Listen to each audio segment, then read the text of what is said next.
এই দেখো, আজকে আমরা রথের মেলায় চলে এসেছি আর পুরো ভিডিওটা তোমাদের সাথে শেয়ার করব আমি। আর এই দেখো, এখানে এখন কাকিমা রথের দড়িটা ধরে দাঁড়িয়ে আছে, কারণ এটা তো টানা হয়ে গিয়েছে, আমরা পরে এসেছি সেই জন্য। আমরা তো গিয়েছিলাম তখন বিকেল ছিল, হালকা হালকা ফাঁকা ছিল মেলাটায়, কিন্তু আস্তে আস্তে যত সময় যাচ্ছিল মেলায় তত ভিড় বেড়ে যাচ্ছিল। তোমরা পুরো ভিডিওটা দেখো, তাহলেই বুঝতে পারবে। আর এখানে অনেক দোকান বসেছিল, তো সেখানে আমরা প্রত্যেকটা দোকানে তো যাইনি, বাট কিছু কিছু দোকানে গিয়েছিলাম। আর এখানে মোবাইল কভারগুলো খুব সুন্দর সুন্দর পাওয়া যাচ্ছিলো আর খুব কম দামে দিচ্ছিলো এখানে। তো এখানে কাকিমা ভাবছে কোন দোকানটাতে ঢুকবে, সেটাই দেখছিল। দেখতে দেখতে একটা দোকানে ঢুকে পড়েছে। এখানে গরম খাওয়ার রাখার এই জিনিসগুলো নিয়ে নিয়েছিল। আর আমাকেও কাকিমা এখানে হাওয়া খাওয়ার জন্য একটা পাখা কিনে দিয়েছিল, খুব সুন্দর পাখাটা, রেড কালারের।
এখানে যে লটারি খেলাটা হচ্ছিলো সেটার দাম মাত্র 5 টাকা ছিল।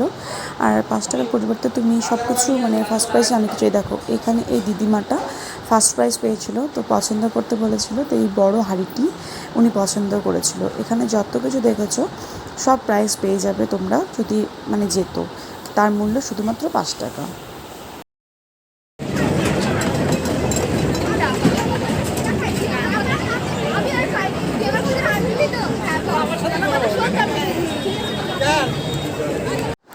দেখো, এবার আমরা চলে এসেছি শিলিগুড়ির রথখোলাতে, মানে যেটার নামই রথখোলা।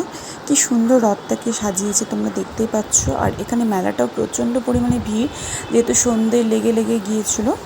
আর মানে এখানে বেশিক্ষণ আমরা দাঁড়াইনি, জাস্ট অল্প একটু ঘুরেই তারপর আমরা চলে গিয়েছিলাম।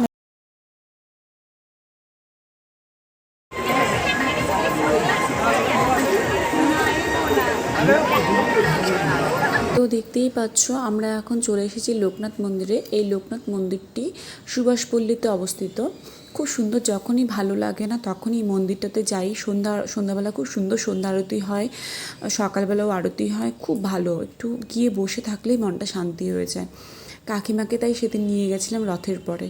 সত্যি খুব খুব ভালো লাগে এই মন্দিরটাতে গিয়ে। এখানে যে টিন দিয়ে ঢাকা আছে, এখানে যজ্ঞ করা হয়।